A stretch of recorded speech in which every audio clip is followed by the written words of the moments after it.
Hello guys, welcome back to another video. We have the Velocity Green Xbox control.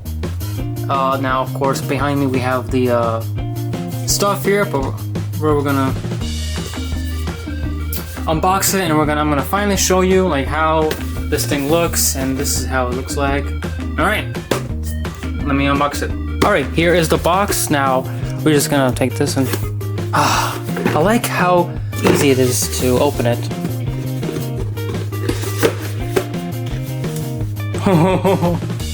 Look at that.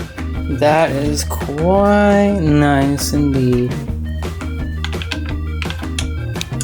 Now, of course, no batteries, but we got plenty of AA batteries here.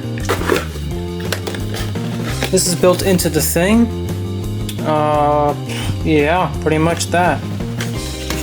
This is as easy as it comes when it comes to, you know, how it works. Now, we're not gonna turn on or try it or anything because I'm still deciding what Xbox I want to add it to. Oh, interesting. It doesn't do the connector charge plug, but that's okay.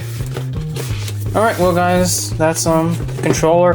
We're gonna find out what we're gonna add it to, which console, but we're gonna do it in the future. Alright guys, see ya.